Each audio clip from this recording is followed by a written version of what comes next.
할렐루야. 하나님의 은혜 가운데 우리 생수회강교회 제2기 사역이 시작되었습니다. 지나온 2년의 걸음을 되돌아보면 하나님의 에베네셀의 은혜였습니다. 여기까지 도우시고 함께 하신 은혜, 그 은혜를 바라봄으로 우리는 감사했고요.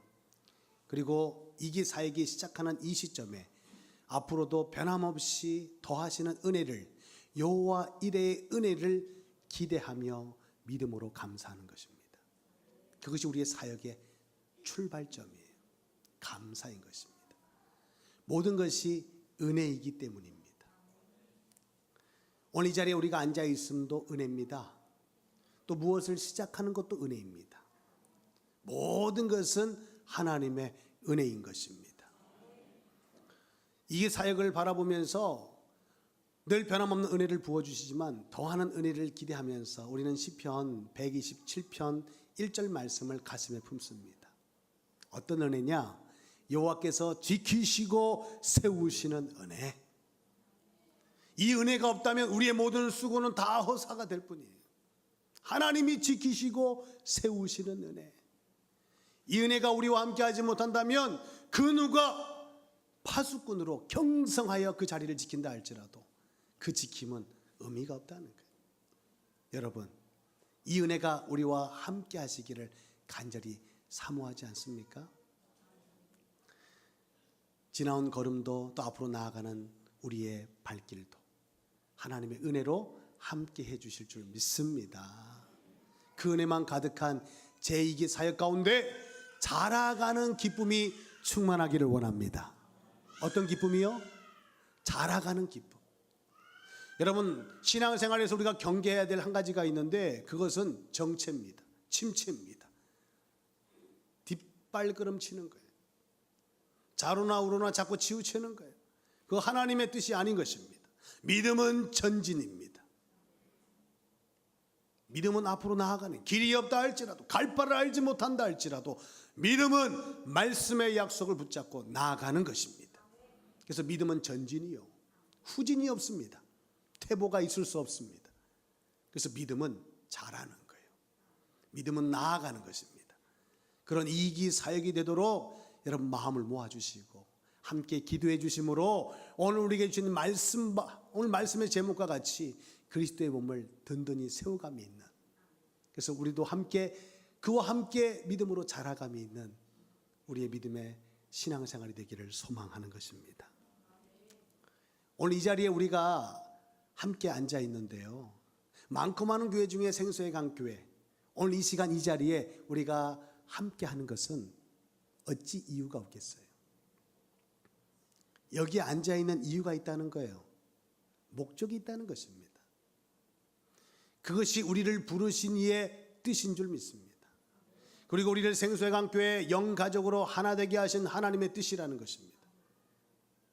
우리를 부르신 이, 우리를 하나 되게 하신 이의 그 뜻이 무엇이냐? 오늘 말씀의 제목인 것입니다. 우리 함께 믿음으로 고백하실까요? 그리스도의 몸을 세우려 하십니다. 할렐루야. 그리스도의 몸을 세우게 하시려고 우리를 부르셨고 우리로 하여금 하나 되게 하셨다는 거예요. 그럼 우리는 어떻게 하면 될까요? 그 부르심에 합당한 삶, 우리를 하나 되게 하신 하나님의 그 뜻을 이루어가면 되는 거죠. 그러면 어떻게 된다고요? 우리 안에 자라가는 기쁨이 충만해진다. 여러분, 믿음의 성숙이 있고요, 믿음의 성장이 있다면 반드시 하나님의 영광을 드러낼 수 있는 열매가 가득할 줄 믿습니다. 하나님은 우리에게 열매를 바라시는 분이세요. 열매. 포도원의 농부의 주인 되는 하나님께서 포도나무에 붙어있는 가지된 우리에게 무엇을 바라심이냐? 왜 그토록 무더운 여름날에 땀을 흘려 그 나무를 가꾸시는 것일까요? 열매를 위한, 취미생활이 아닌 거예요. 열매를 얻고자 그렇게 힘써서 애써서 가꾸는 것이죠. 여러분, 열매 맺는 가지는 농부의 보살핌을 받습니다. 그러나 열매를 맺지 못하는 가지는 잘려져서 버려질 뿐이에요. 그러면 그 인생의 말로는 뭐냐? 불구덩이 속에 들어가서 땔감이 될 뿐입니다. 그게 우리 인생이라는 거예요. 여러분의 삶에 어떤 열매가 맺혀지고 있습니까? 그 열매는 반드시 성장을 통해서 열매를 맺기 마련인 거예요. 성장이 되지 않으면 열매를 맺을 수 없는 겁니다. 믿음의 성숙과 성장이 열매를 낳게 하는데, 오늘 이 시간 우리에게 간절한 소망으로, 믿음의 바람으로 그 열매를 기대해 보면 어떨까요? 그래서 하나님의 영광을 드러내고 우리가 이 시대에 참된 하나님의 사람인 것을 드러낼 수 있는 그런 여러분의 삶, 우리의 신앙생활이 되기를 간절히 소망해 봅니다. 분명한 것은 고린도서 3장 7절에 보니까 우리가 아무리 믿음으로 심고 열심으로 가꾸고 물줘도 자라게 하신 이는 오직 하나님 뿐이시다. 우리 힘으로 능으로 되지 않습니다. 하나님이 자라게 하시는 거예요. 그럼 어떻게 하나님이 우리 믿음의 공동체를 성숙하게 성장을 이루게 하셔서 자라가는 기쁨으로 충만케 하시는가? 오늘 이 말씀을 대하면서 그 영적 원리를 우리는 찾아야 합니다. 오늘 사도 바울은 오늘 우리에게 이렇게 권면합니다. 그 비밀이 은사에 있다. 은사에 있다. 오늘 7절 말씀 보세요. 우리 각 사람에게 그리스도의 선물의 분량대로 은혜를 주셨다. 그리스도의 선물의 분량대로 은혜를 주셨다는 거예요. 그 은혜가 뭡니까? 그게 은사인 것입니다. 여러분, 은사가 능력이에요. 카리스마. 우리 집사님은 카리스마가 느껴져요. 그게 은사라는 거예요. 특별함이라는 거예요. 탁월함이라는 거예요. 이것은 우리의 삶에 적지 않은 능력을 가져다 주는 거예요. 여러분, 어떤 일을 할 때 은사로 그 일을 하면 능력이 나타나는 거예요. 능력이 나타나는 곳에는 열매가 있기 마련인 것입니다. 그것이 하나님의 기쁨이 되고 영광이 되는 줄 믿습니다. 우리 생수의 강교회는 은사로 하나님의 영광을 드러내고 은사로 하나님의 나라를 확장시켜 나아가는 그런 복된 교회가 될 것입니다. 그래서 오늘 우리는 제2기 사역을 시작하면서 정말 떨리는 마음으로 기대감이 넘치지만 못지않게 염려도 되고 근심도 되는 이 시점에 하나님이 첫 시간 첫 예배의 자리에 우리에게 주신 이 말씀을 표대로 삼아야 돼요. 여러분, 늘 드리는 주일 예배지만 오늘 예배는 사뭇 다른 것입니다. 저는 지난밤이 너무 설레고 긴장되고 떨려서 잠을 못 이뤘어요. 그리고 지금은 저는 떨고 있습니다. 너무도 긴장되는 예배인 거예요. 아침에 집을 나서는데 같이 살고 있는 한 여자분이 저한테 말을 하는 거예요. 그러면 오늘 딱 죽을 거라고. 목사님, 오늘 너무 잘하려고 힘쓰지 말고 그냥 은혜로 감당하시라고. 결국 그 말이 은혜가 되지 않았어요. 그래서 제가 집을 나서면서 기도해 달라고 기도를 요청했어요. 그리고 와서 말씀을 놓고 기도하는데, 묵상하는데 하나님 막 그 시간에 제 마음에 폭포수 같은 은혜를 부어주셨어요. 그래서 오늘 제 손에 들려있는 이 원고는 오늘 아침에 작성된 겁니다. 지난 시간 제가 받은 바 또 은혜를 기록한 원고가 있었지만 오늘 아침에 성전에 와서 예배당에서 기도하는 가운데 주시는 은혜가 있었어요. 그래서 여러분, 주부에 실려진 이 말씀과는 좀 사뭇 다른 말씀들이 오늘 증거될 것입니다. 여러분, 그 말씀의 맥은 같아요. 그러나 좀 더 깊이 있게 한 걸음 더 그 은혜 가운데 들어가 오늘 나눠야 될, 우리가 붙들어야 될 말씀을 주신 것입니다. 오늘 은혜의 시간 되기를 바랍니다. 아멘. 여러분, 자라가는 기쁨의 원리, 영적 성장의 원리는 은사에 있다. 오늘 은사라는 단어를 놓치면 안 돼요. 은사. 은사를 바로 이해함이 믿음의 성장과 성숙으로 나아가는 첫걸음인 거예요. 첫 단추를 잘 깨야 됩니다. 제2기 사역, 생수의 강교회, 앞으로 우리가 믿음으로 도전해 나갈 그 2기 사역의 첫 단추, 은사로 우리는 그 단추를 깨는 거예요. 하나님 어떤 말씀을 이렇게 주십니까? 이 은사를 어떻게 이해해야 되느냐? 몇 가지로 우리에게 말씀을 주시는데, 첫째로 이 은사로 말미암아 서로의 차이를 인정하고 이해하라는 거예요. 서로의 다름을, 우리가 다름을 인정하고 이해해야 비로소 하나가 될 수 있기 때문에 그렇습니다. 여러분, 교회는요, 하나 되면 역사가 일어나는 거예요. 교회가 하나 되는데 그 시작이 다름을 인정하는 거예요. 왜 다름을 인정해야 될까요? 은사를 제각기 주셨기 때문에. 저마다 은사가 다르기 때문에 그래요. 우리는 하나같이 다 다르다. 이 교회 안에 많은 성도가 있지만 어찌 나와 같은 사람이 한 명도 없냐 이게. 여러분 인정하십니까? 여러분하고 똑같은 성정과 마음과 생각을 가지고 있는 분 만나보셨어요? 없더라는 거예요. 여러분 우리 교회 안에만 없는 게 아니고요. 저 세상 밖에 나가봐도 여러분하고 같은 사람은 없어요. 왜냐? 하나님은 우리에게 특별한 은혜로 우리 각자에게 그 은사를 주셨기 때문에 그래요. 우리의 재능을 따라 믿음의 분량을 따라 하나님은 그런 특별한 선물을 우리에게 주셨다. 그래서 우리는 먼저 하나 되기 위해서 다름을 인정해야 돼요. 여러분 가정에서도 마찬가지고 여러분 교회에서도 마찬가지예요. 세상 밖에 나가도 마찬가지입니다. 다름을 인정할 줄 알아야 돼요. 다름은 틀림이 아닙니다. 나와 다른 것이 틀린 것이 아니라니까. 하나님께서 그에게만 주신 고유의 재능과 은사가 있음을 인정할 수 있어야 돼요.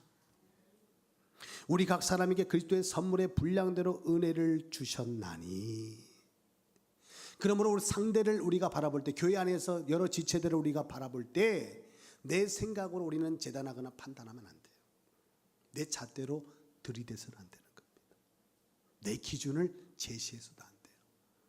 다름을 인정할 수 있어야 돼요. 이해할 수 있어야 돼요. 여러분 성경도 우리에게 믿음을 강력하게 요구합니다. 우리 교회는 믿음의 공동체 아닙니까?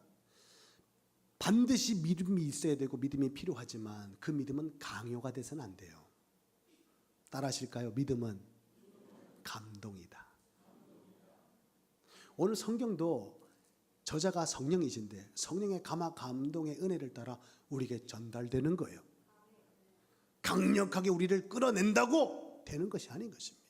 감동인 거예요. 강요가 아닌 것입니다. 우린 다른 지체를 바라보면서 우리의 신앙의 열정을 쏟아부어요. 이래야 된다 저래야 된다. 아니요. 오른팔은 오른팔 같아야 되고 왼팔은 왼팔 같아야지. 오른팔이 왼팔보다 너는 오른팔 같아야 된다. 나같이 해봐라. 왜 너는 물컵을 들 때 왜 오른손을 안 들고 왼손으로 드니? 이래 버리면 안 된다. 그렇지 않아요? 각자 은사를 따라 제 역할을 감당하도록 만드셨는데 어찌해서 우리는 우리의 기준으로 상대를 보냐 이거예요. 여러분 사람마다 믿음의 그릇이 다릅니다. 그래서 일도 봉사도 믿음의 그릇대로 해야 됩니다. 한 분야에서 똑같이 잘날 필요가 없다는 거예요. 각 분야에 각자의 재능과 은사를 따라 우리는 그 역할을 감당하면 되는 것이죠. 자기 분량대로 주어진 재능과 은사를 따라 살아가는 것이 참된 행복이다. 참된 행복이 뭐라고요? 각자 주신 은사와 재능과 재능을 따라 은사를 따라 살아감이 행복인 거예요. 그래서 우리 2기 사역을 시작하면서 여러분 다음 주에 주보가 바뀌어질 텐데 이 주보의 메인 표지에 우리 이제 메인 사역의 핵심 사역을 실어두었어요. 그 중에 하나가 다음 세대를 일으키는 거예요. 다음 세대. 도시명 대안학교를 우리 4층 교육관에 세워서 주일학교를 평일학교로 바꾸는 것입니다. 매일 우리 아이들이 학교를 끝나고 학원으로 몰리는 것이 아니라 학원 가서 학교에서도 공부하고 학원에 가서도 공부하고 공부하다가 찌들어서 쓰러져 가는 우리 아이들 고생시킬 게 아니라 그 아이 속에 생명 주실 때 하나님 주신 은사를 발견하도록, 그래서 그 은사를 가지고 재능을 따라서 각자의 자리에 서서 하나님의 그 뜻을 이루며 살아가도록, 그것이야말로 진정한 행복한 인생 아니냐 이거예요. 우리 아이들 여러분 성공만 꿈꾸고 행운만 사로잡기 위해서 달려가는 인생 만들지 말고 하나님의 은사를 가지고 살아갈 수 있도록 그렇게 우리가 만들어주면 어떻겠냐. 공부하는 기계로 만들고 싶으세요? 여러분 인생의 문제가 수학 잘 풀고 영어 잘 단어 외우면 인생 문제 풀리던가요? 저는 아니라고 봅니다. 우리 인생의 문제는 그렇게 풀리는 게 아니에요. 하나님이 주시는 그 은사와 재능을 따라 각자의 자리에서 행복한 인생을 살아가도록 우리 아이들을 섬겨보지 않겠습니까? 여러분 부모의 소원은요, 우리 아이들의 성공도 성공이지만 그 인생의 행복 아닐까요? 여러분 인생의 참된 행복은 하나님 안에 있습니다. 하나님 안에서 우리가 그 행복을 누리고 그 생명을 누림이 내 인생의 최고의 가치 아닙니까? 세상에서 우리가 알문이 잘나고 성공하고 출세해도 그곳에는 참된 행복이 없는 거예요. 하나님을 떠난 인생 가운데 만족이 있습니까? 아무리 세상 것 가져도 그 마음에 만족이 있냐 이거예요. 성경은 못 박아 얘기합니다. 하나님을 떠난 인생은 행복할 수 없다는 거예요. 참된 행복 하나님 안에 있습니다. 그 안에서 주신 은사를 찾아 능력을 발휘하며 살아갈 수 있는 우리 아이들로 키워냄이 우리 생수회강교회가 다음 세대를 일으키는 비전이요. 이 도시명 대안학교, 여러분 도시명 대안학교, 젊은 도시 이비사 강변도시를 뒤흔드는 사역이 될 것입니다. 그래서 작지만 우리는 큰일 할 수 있는 거예요. 주보 메인 표지에 미사 강변도시가 깔려 있어요. 이유가 뭘까요? 우리는 기도로 품는다 이게. 이 도시를 하나님께서 우리에게 맡기신 거예요. 그래서 우리 아이들 꿈나무들을 살려내고 키워내는 그 사역을 감당하게 될 것이다. 어떤 성도가 저한테 그런 말이에요. 목사님, 저는 어떤 재능이 없네요. 재능 하나가, 잘하는 것이 하나가 없어요. 저는 은사가 없나 봐요. 여러분 어떻게 생각하십니까? 하나님은 주셨다는데 우리는 받아놓고도 입 닫고 안 받았답니다. 이거 틀린 거예요. 오늘 말씀 가운데 여러분 찾게 되길 바랍니다. 찾았으면 개발시키세요. 여러분 어떤 한 가지 일을 계속 하다 보면 달인됩니다. 달인되는 거예요. 은사를 찾아서 그 은사를 개발시켜 나가면 여러분의 인생도 달인될 수 있는 거예요. 할렐루야. 여러분 하나님은 어떤 사람도 재능 없이 세상에 보내지 않으셨습니다. 마태복음 25장에 보니까 우리 모두에게 다 달란트가 있다는 거예요. 달란트가. 1달란트짜리, 2달란트짜리, 5달란트짜리 개수가 다를 뿐이에요. 분량을 따라 주셨기 때문에. 하나님이 딱 맞게 주신 거예요. 합당하게 주신 거예요. 넘치거나 모자라지 않다는 것입니다. 딱 맞게 주셨다는 거예요. 나에게 딱 맞는 옷이 좋은 옷이지. 아무리 비싸고 좋아도 나하고 안 맞는데 그 옷은 내가 입지 못할 옷이죠. 하나님은 나보다 나를 더 잘 아십니다. 그래서 합당한 선물을 주셨다. 누구에게나 주셨다. 그 말씀이 우리에게 주는 교훈이 뭡니까? 달란트를 땅에 묻어두면 안 된다. 그럼 책만 받아요. 여러분 달란트를 받아놓고도 땅에 묻어두면 책만 받습니다. 달란트를 찾아야 되는 거예요. 은사를 찾아야 되는 거예요. 남의 재능이 내 재능보다 화려하게 보일 수 있습니다. 대단하게 보일 수 있어요. 능력 있게 보일 수 있다니까. 그런데요, 여러분 그 능력이 그냥 나온 게 아니에요. 거기는 땀이 스려 있어요. 기도가 스며 있다니까. 기도하지도 않고 땀을 흘리지도 않고 나도 그와 같이 똑같은 재능의 화려함을 기대한다? 이건 욕심 아닙니까? 하나님이 다 주셨는데 하나든 둘이든 다섯이든 똑같습니다. 하나는 하나를 남기면 되고 둘은 두 개를 남기면 되고 다섯은 다섯을 남기면 되는 거예요. 그 말의 의미는 뭡니까?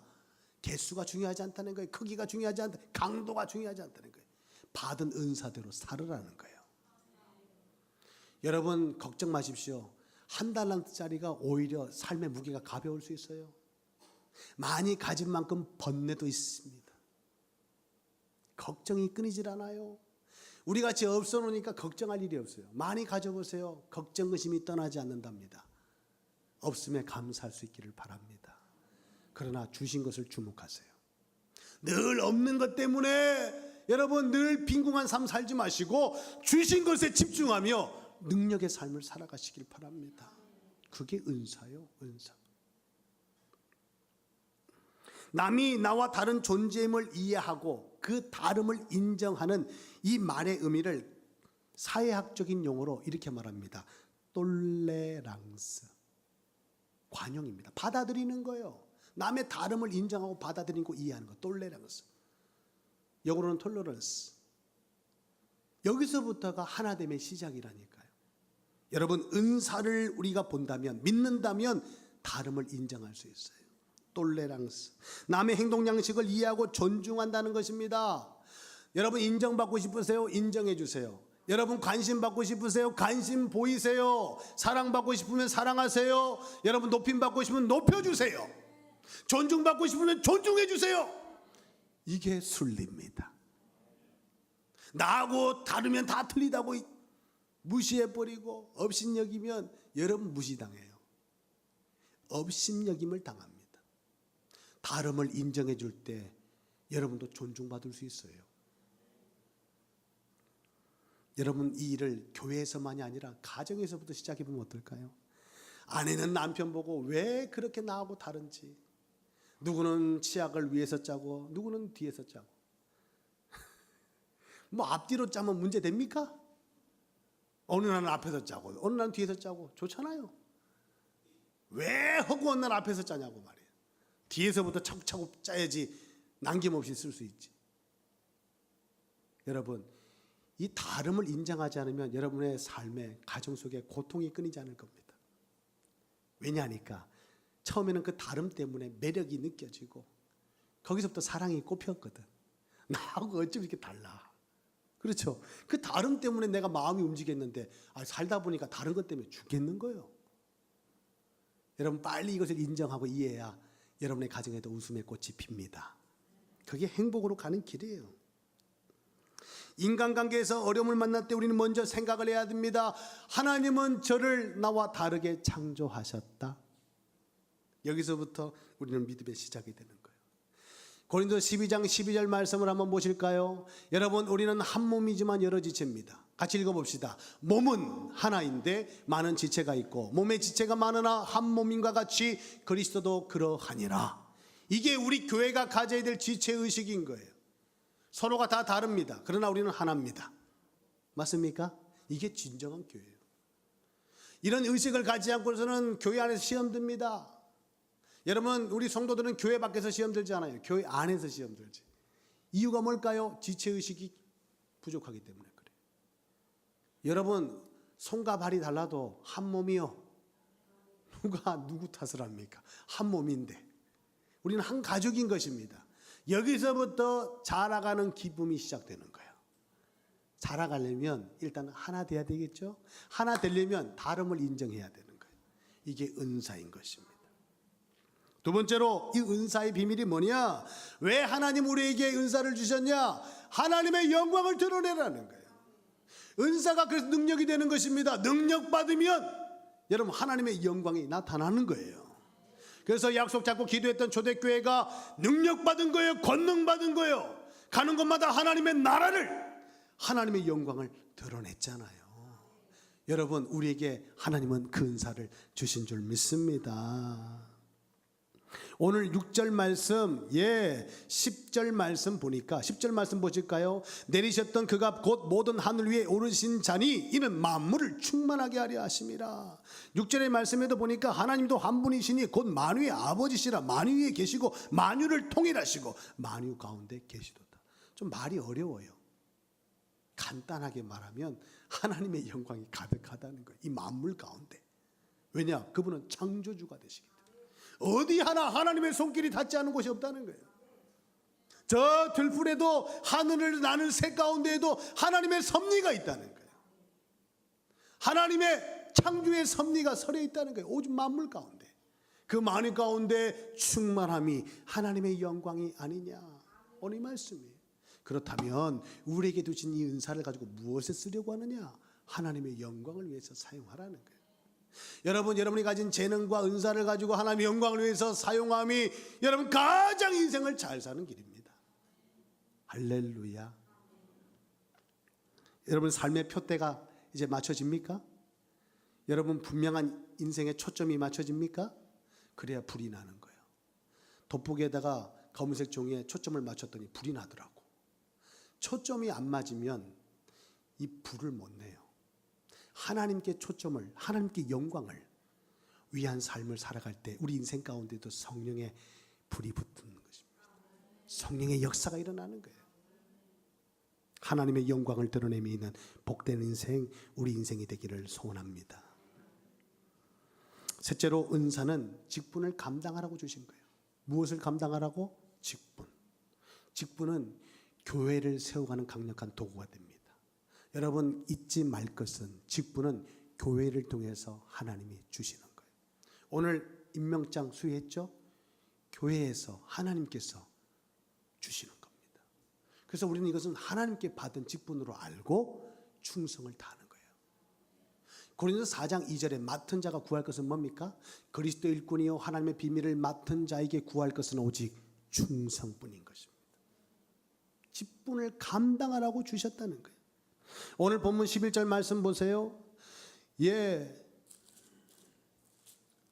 그가 어떤 사람은 사도로, 어떤 사람은 선자로, 어떤 사람은 복음 전한 자로, 어떤 사람은 목사와 교사로 삼으셨으니 그 역할을 감당하라고 은사 주시고 그 직분 주셨다는 거예요.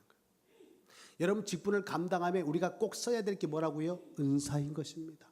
하나님이 주신 것으로 직분을 감당하라는 거예요. 우리의 힘과 능이 아닌 것입니다.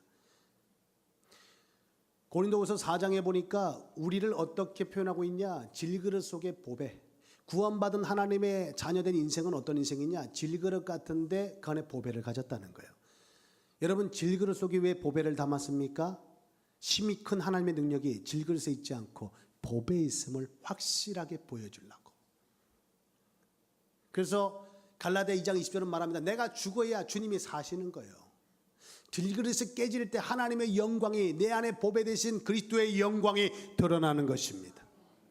여러분, 직분 사명 감당도 이렇게 하는 거예요. 우리의 힘으로 능으로가 아닙니다. 하나님이 주신 은혜로 그 은사와 재능과 능력을 따라서 우리는 감당하는 것입니다. 성공이 무엇입니까? 각자가 맡은 그 직분에 최선을 다함이 성공인 줄 압니다. 재능을 따라 살고 은사를 따라 살아감이 그 인생의 참된 성공이라는 거예요.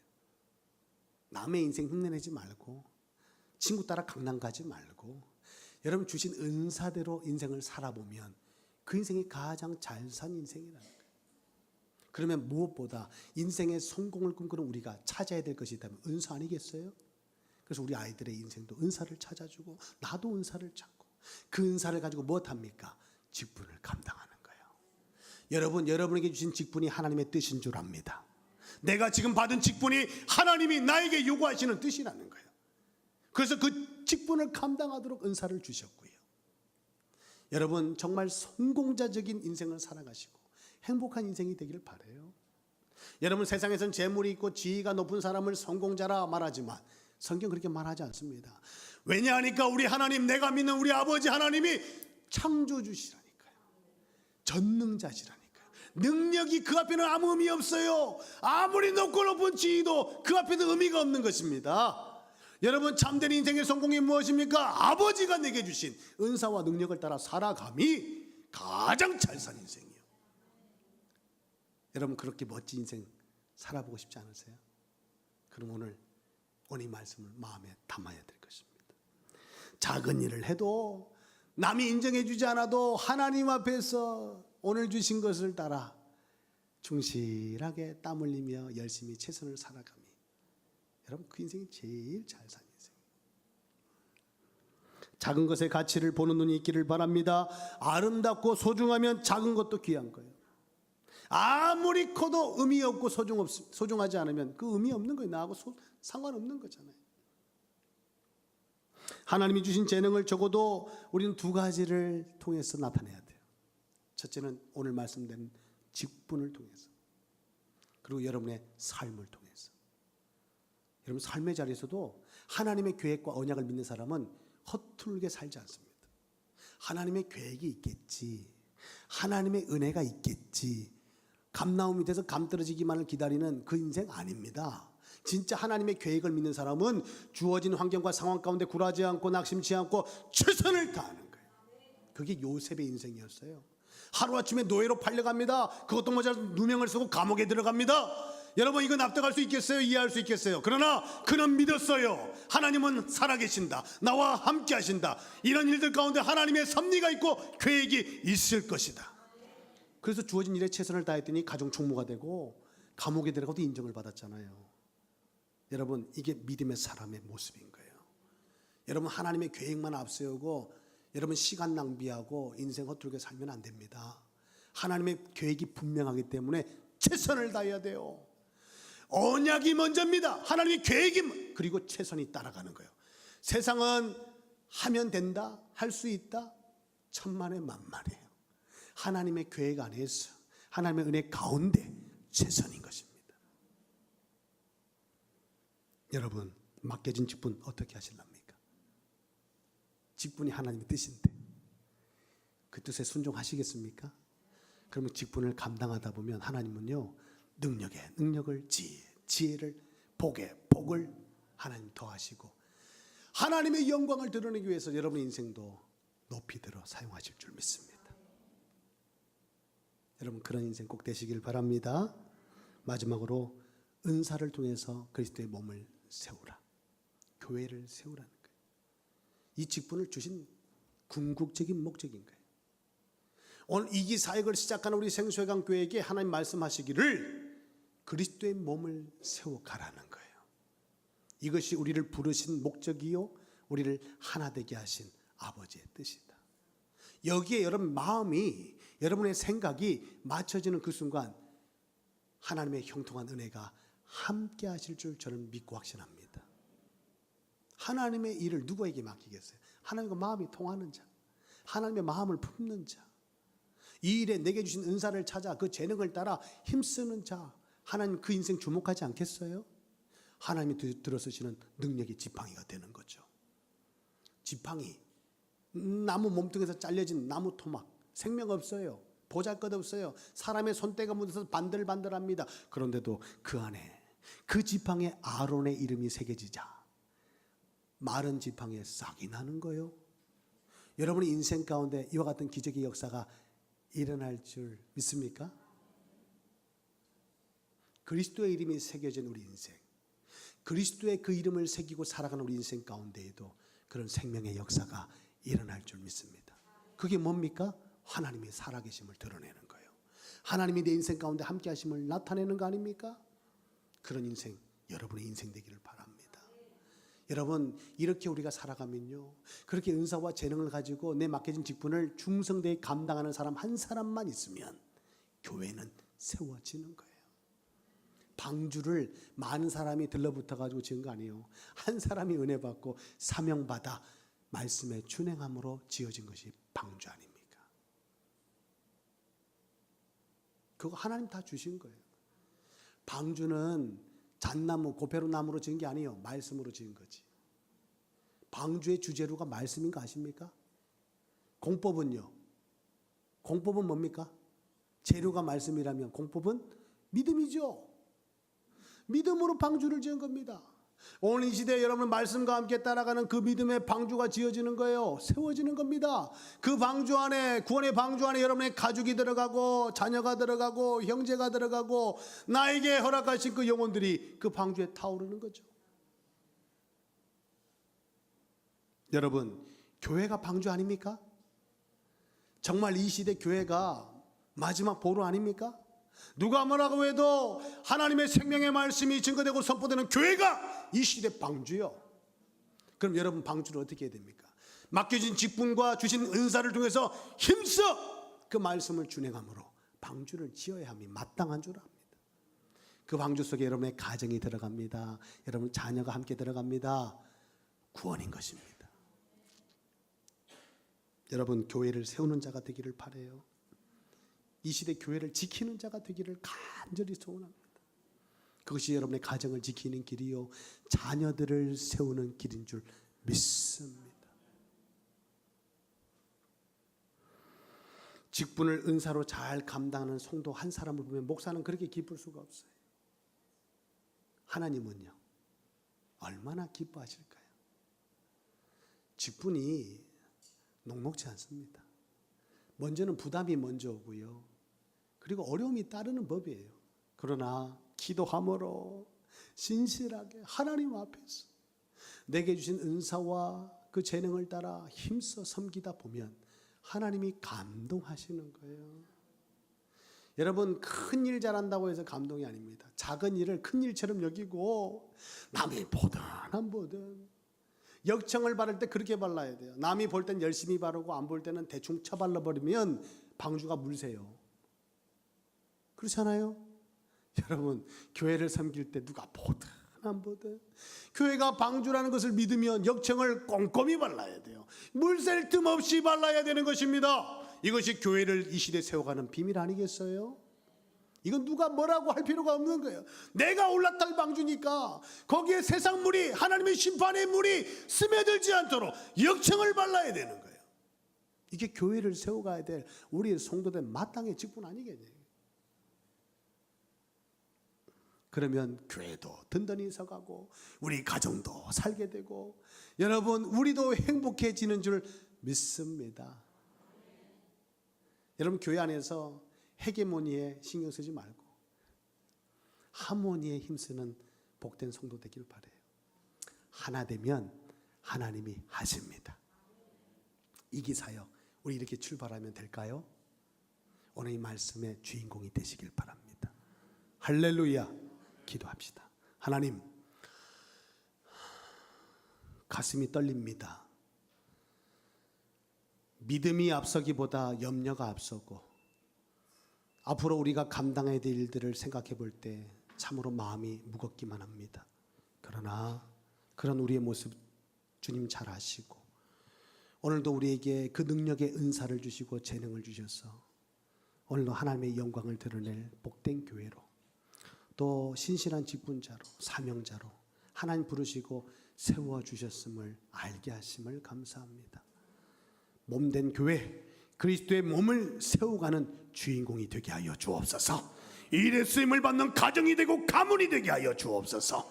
그래서 이 시대에 교회가 주님의 몸된 교회가 마지막 구원의 방주인 것을 온 천하에 들어보일 수 있는 우리 생수의강 교회 제2기 사역이 되기를 원합니다.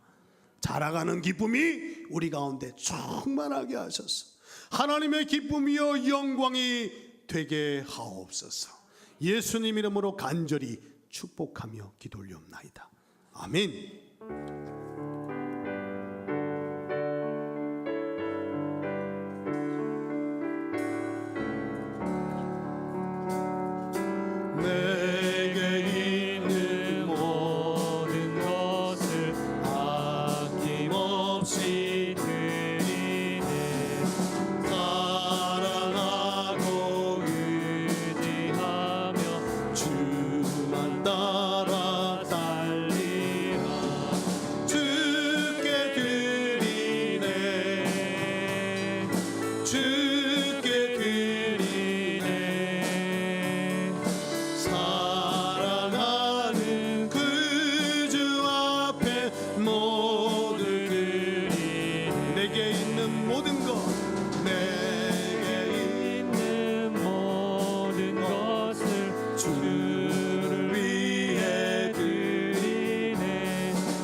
아멘. 할렐루야. 여러분에게 하나님 능력 주셨어요. 예, 그 능력 가지고 살면 됩니다. 그게 우리가 행복해지는 길이요. 우리 가정 살리는 길입니다. 교회를 주님의 몸된 교회를 든든히 세워가는 길인 줄 믿습니다. 우리의 구원은 개인적입니다. 1대1로 하나님 앞에 구원을 받는다는 거예요. 어머니의 믿음을 따라 구원받지 않고 할머니의 신앙 따라 구원받지 않습니다. 우리가 하나님을 만나야 돼요. 우리 각자가 하나님 앞에 서야 하는 것입니다. 그런데 기독교의 신앙은 개인적이 아닙니다. 교회 공동체는 개인적일 수 없어요. 우리는 공동체적으로 하나가 돼요. 한 몸이 돼요. 그리스도의 몸을 세워가는 것입니다. 지체의식 오늘 마음에 새기셔서 우리는 하나다. 누가 누구를 탓합니까? 더 감싸주고 기도해주고 위로해주고 이해해주고 인정해줘서 그가 힘을 얻을 수 있도록, 연약하면 연약할수록 위로를 얻고 힘을 얻고 일어설 수 있도록 우리는 세우는 자가 살리는 자가 돼야 될 것입니다. 여러분 꼭 그 믿음의 주인공 되시길 바라요. 오늘 반가운 얼굴들이 있죠? 예. 여러분 교회 안에는 두 얼굴이 있습니다. 어떤 얼굴이 있을까요? 늘 보는 반가운 얼굴, 그리고 예배 자리에 못 나오시는 그리운 얼굴, 이 두 얼굴만 있어요. 여러분, 오늘 우리 도권사님이 친구분들 3분을 모시고 왔어요. 할렐루야. 오늘 그 옆에 쭉 앉아 계신 보니까 얼굴이 벌써 은혜가 충만하신 거예요. 우리 일어나셔서 인사 한번 하실까요? 큰 박수로 환영합니다. 할렐루야, 할렐루야.